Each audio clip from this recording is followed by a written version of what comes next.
ఈరోజు కూటమి ప్రభుత్వం అన్ని వర్గాలని మోసం చేసిన విధంగానే రైతులను కూడా మోసం చేయడం అనేటువంటిది దుర్మార్గమైనటువంటి సందర్భం.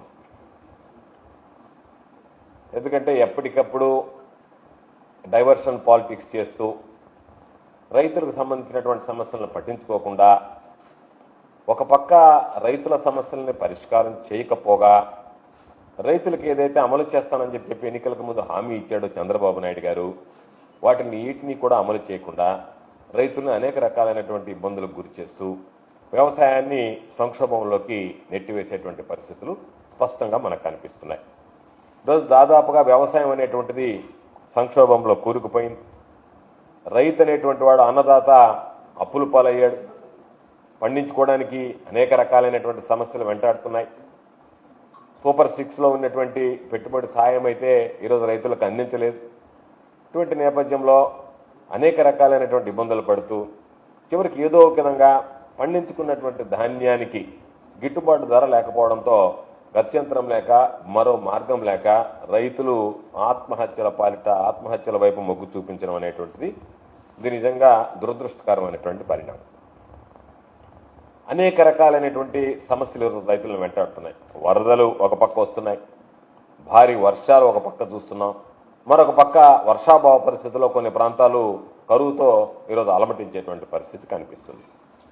వీటికి సంబంధించి ఏదైతే ఉపశమనం కలిగించడానికి అనేక రకాలైనటువంటి మార్గాలు ఏదైతే ఉన్నాయో గత ప్రభుత్వంలో వైఎస్ఆర్ కాంగ్రెస్ పార్టీ ప్రభుత్వంలో జగన్మోహన్ రెడ్డి గారు సమర్థవంతంగా ప్రవేశపెట్టాడో పెట్టుబడి సహాయం కావచ్చు, ఆ రోజు దాన్ని వైఎస్ఆర్ రైతు భరోసా అన్నాం. చంద్రబాబు నాయుడు గారు మాత్రం అన్నదాత సుఖీభవ అని చెప్పి పేరు పెట్టాడు. బీమా పరిహారం కావచ్చు, బీమాకు సంబంధించినటువంటి ప్రీమియం చెల్లించడం, ఆ బీమాకు సంబంధించినటువంటి పరిహారాన్ని రాబట్టి రైతులకు చెల్లింపులు చేపట్టడం, అదేవిధంగా కరువు సహాయం కావచ్చు. ఇవేవి కూడా ఈరోజు ఈ ప్రభుత్వంలో అందించాలనేటువంటి ఆలోచన కానీ అందించాలనేటువంటి తాపత్రయం కానీ ఎక్కడ రైతులను పట్టించుకోవాలనేటువంటిది కనిపించడం లేదు. దీనికి ఈరోజు పరాకాష్ఠ ఏమిటి అంటే వైఎస్ఆర్ జిల్లాకు సంబంధించి నిన్న నాగేంద్ర వాణి అనేటువంటి రైతు దంపతులు కన్న బిడ్డలతో సహా ఆత్మహత్య చేసుకోవడం అనేటువంటిది ప్రతి ఒక్కరిని కూడా కలిచివేసింది. ఈరోజు ఒకసారి చూస్తే ఇప్పటి వరకు కూటమి ప్రభుత్వం అధికార గణాంకాలు 95 మంది అన్నదాతలు ఆత్మహత్య చేసుకున్నారు అని చెప్పి ప్రకటించడం జరిగింది. ఈ దాదాపుగా వచ్చినటువంటి ఈ 6 నెలల 7 నెలల కాలంలో దాదాపుగా. అయితే ఈ రోజునటువంటి లెక్కల ప్రకారం దాదాపుగా అనధికారికంగా చూస్తే 95 అధికారికంగా ప్రకటించిన ఈరోజు 150 పైచిలకు ఈరోజు వాటికి సంబంధించి ఆత్మహత్యలు జరిగాయనేటువంటిది క్షేత్రస్థాయిలో వెల్లడైనటువంటి విషయం. అయితే ఈరోజు ఒక పక్క ఆత్మహత్యలను తొక్కిపెడుతూ ఆత్మహత్యల గురించి రైతు ఆత్మహత్యల గురించి పట్టించుకోకుండా ఒక పక్క రైతుల మీద కపట ప్రేమ వలకపోసినట్టుగా కపట నాటకం ఆడుతూ ఈరోజు వాళ్ళందరూ చనిపోతే లేదు వాళ్ళు వ్యవసాయం వల్ల చనిపోలేదు, వాళ్ళ ఒక వ్యక్తిగత కారణాల వల్ల చనిపోయారని చెప్పి మాట్లాడేటువంటి దౌర్భాగ్యమైనటువంటి పరిస్థితులు ఈరోజు కూటమి ప్రభుత్వంలో పెద్దల ద్వారా వాళ్ళ నోళ్ల ద్వారా రావడం అనేటువంటిది నిజంగా సహించరానటువంటి విషయం. ఒకసారి చూస్తే చంద్రబాబు నాయుడు ఏ రోజు ముఖ్యమంత్రిగా ఉన్నా వ్యవసాయానికి సంబంధించి రైతులకు సంబంధించి అవి నిజంగా పాపం దుర్దినాలుగానే ఆలోచించాల్సినటువంటి పరిస్థితి ఉంటుంది. వాళ్ళకి దురవస్థ, పడరానటువంటి పాటలు, అనేక రకాలైనటువంటి ఇబ్బందులు రైతాంగానికి ఈరోజు చంద్రబాబు నాయుడు ఏ రోజు ముఖ్యమంత్రిగా ఉన్నా సరే అటువంటి పరిస్థితులు దాపురిస్తాయనేటువంటిది ప్రతి ఒక్కరికి తెలిసినటువంటి విషయం. అందుకే చంద్రబాబు నాయుడు నోటుకుండా సాక్షాత్తు ముఖ్యమంత్రిగా ఉన్నప్పుడే వ్యవసాయం దండగా అని ఆయన సెలవు ఇవ్వడం జరిగింది గతంలో. అయితే ఈరోజు ఇప్పటికీ చంద్రబాబు నాయుడు అనేక సార్లు ముఖ్యమంత్రి కావడం దిగిపోవడం జరిగినా మరలా ముఖ్యమంత్రి అయినా 62% మంది ఎవరైతే ఉన్నారో జనాభాలో వ్యవసాయం మీదనే ఆధారపడి గ్రామీణ ప్రాంతాల్లో వ్యవసాయమే ప్రధానమైనటువంటి వృత్తిగా ఈరోజు జీవించేటువంటి పరిస్థితి ఏర్పడింది. నేను పరిశ్రమలు తెచ్చాను, ఆర్థికంగా ఎంతో పురోగతి తీసుకొచ్చాను, ఎంతో ప్రగతి సాధించాం అన్ని రంగాల్లో అని చెప్పినా దానికి సంబంధించినటువంటి ఆ వ్యవసాయం, ఆ భూములు, వాటికి సంబంధించినటువంటి ఆదాయం, దాని మీద ఆధారపడేటువంటి కుటుంబాలు మాత్రం దాదాపుగా 62% మంది ఈరోజు వ్యవసాయమే ప్రధానమైనటువంటి వృత్తిగా ఈరోజు పనిచేసేటువంటి పరిస్థితి దాని ద్వారా ఉంది. అటువంటి అన్నదాతల్ని వెతలకు గురి చేస్తూ వ్యవసాయాన్ని నిర్లక్ష్యం చేస్తూ వాళ్ళు ఆత్మహత్యలకు సంబంధించినటువంటి ప్రేరేపిస్తే దానిలో ప్రభుత్వ వైఫల్యం స్పష్టంగా కనిపిస్తుంది. చంద్రబాబు నాయుడు ఎందుకు ఆత్మహత్యలు ఎప్పుడు ఎక్కువ చెప్పడంటే, ఆత్మహత్యలు ఎక్కువ చెబితే ఒకవేళ నిజంగా దురదృష్టకరమైనటువంటి సంఘటన జరిగి ఆత్మహత్యలకు రైతులు పాల్పడితే వాళ్ళని ఉదారంగా ఆదుకునే ప్రయత్నం చేయాలి.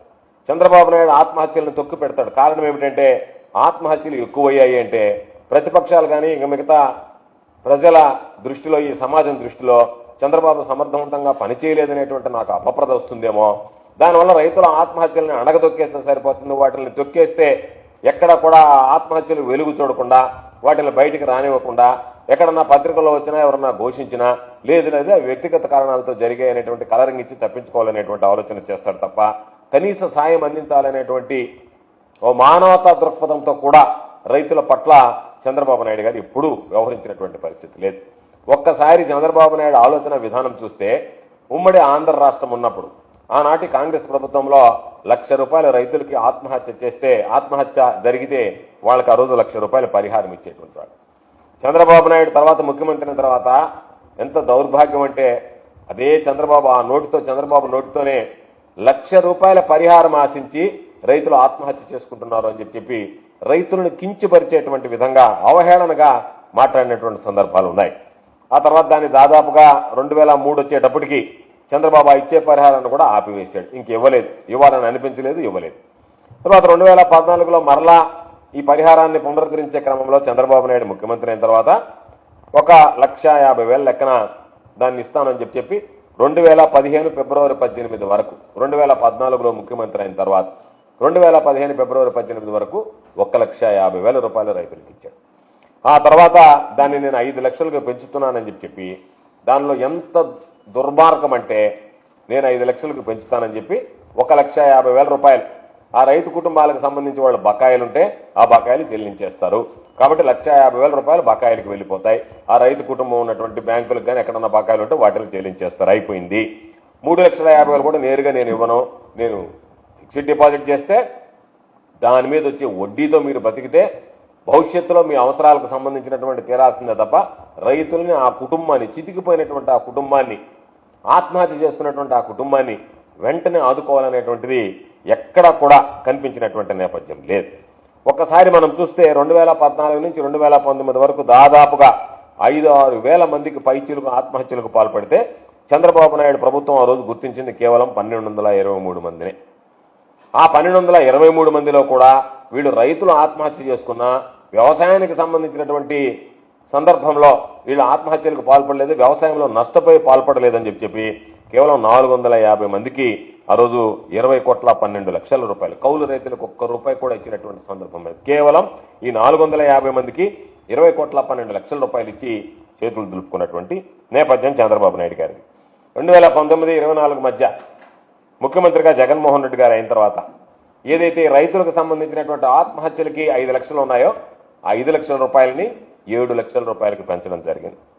₹7 లక్షలకు పెంచడంతో పాటు వీటికి సంబంధించి ఎక్కడ కూడా గతంలో నేను చెప్పినటువంటి ఏదైతే 1,223 మంది చనిపోతే 450 మందికి మాత్రం ఇచ్చి చేతులు దులుపుకుంటే, జగన్మోహన్ రెడ్డి గారు మరలా ఆయన ప్రభుత్వం ఏర్పడిన తర్వాత 2019లో చంద్రబాబు ప్రభుత్వంలో జరిగినటువంటి అన్నిటి మీద కూడా వెరిఫై చేయండి, ఆధారాలు సేకరించండి, వాళ్ళందరికీ కూడా పరిహారం ఇద్దామని వెంటనే ముఖ్యమంత్రి అయిన వెంటనే చేసినటువంటి ఆలోచన ముందున్నటువంటి ప్రభుత్వం. చంద్రబాబు నాయుడు గారికి జగన్మోహన్ రెడ్డి గారికి ఉన్నటువంటి తేడా, మీ ప్రభుత్వంలో చేశారు, మీ ప్రభుత్వంలో అది చేశారని చెప్పి వెళ్ళడం తప్ప, ఏదన్నా గత ప్రభుత్వంలో ఒక పొరపాటు జరిగితే వాటిని సవరించాలి కానీ గత ప్రభుత్వంలో ఇవ్వనటువంటి దాన్ని ఇవ్వాలనేటువంటి ఆలోచన చంద్రబాబు జీవితంలో ఎన్నడూ చేసినటువంటి సందర్భం లేదు.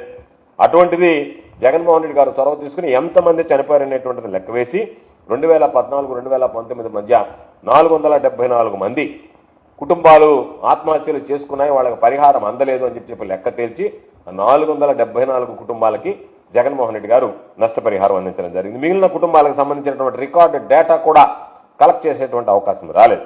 కాబట్టి చంద్రబాబు నాయుడు ఎప్పుడు కాపీ క్యాట్ చెప్తుంటాడు, నాకున్నటువంటి అనుభవం, నాకున్నటువంటి ప్రజ్ఞ, నాకున్నటువంటి అపారమైనటువంటి తెలివితేటలు ఎవ్వరికి లేవు, ఈ ప్రపంచంలోనే లేవు, ఈ దేశంలోనే నేను పుట్టాల్సినటువంటి వాడిని కాదని మాట్లాడేటువంటి చంద్రబాబు ఎప్పుడూ కూడా స్వతహాగా ఒక్క కార్యక్రమమైనా సరే, ఒక్క సంక్షేమ పథకమైనా సరే ప్రవేశపెట్టడం మీరు చూడండి, ఎక్కడా ప్రవేశపెట్టినటువంటి దాఖలాలు. చంద్రబాబు అనేటువంటి వాడు కాపీ క్యాట్.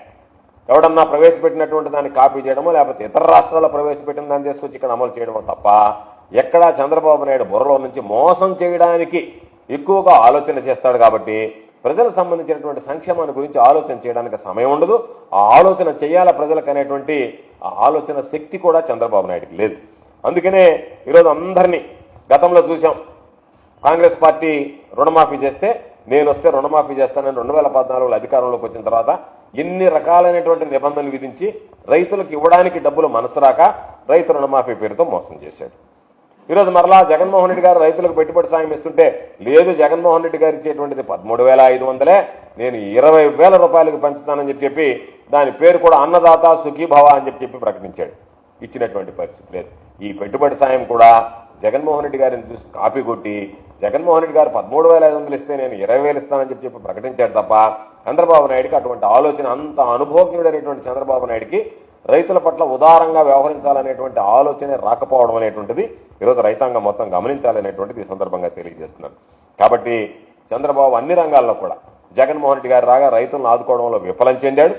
అకాల వర్షాలు వచ్చినా సరే, వరదలు వచ్చినా సరే, నష్టపోయినటువంటి రైతుల గురించి ఆలోచన చేసేటువంటి పరిస్థితుల్లో లేడు. ఏదైనా సరే జగన్మోహన్ రెడ్డి గారి హయాంలో ఎవరన్నా వర్షాలు వచ్చి వరదలు వచ్చి నష్టపోతే అదే సీజన్లో ఇన్పుట్ సబ్సిడీ ఏదైతే ఉందో ఆ సీజన్ ముగిసే లోపలనే రైతుల ఖాతాలో జమ చేసేటువంటి ఒక విధానాన్ని తీసుకొచ్చాడు. ఈరోజు చంద్రబాబు నాయుడు గతంలో బకాయిలు పెట్టి వెళ్ళిపోయాడు. గతంలో ముఖ్యమంత్రిగా ఉన్నప్పుడు మరలా ఈరోజు కూటమి ప్రభుత్వంలో కూడా రైతులను ఆదుకోవాలనేటువంటి ఆలోచన చేసేటువంటి పరిస్థితి.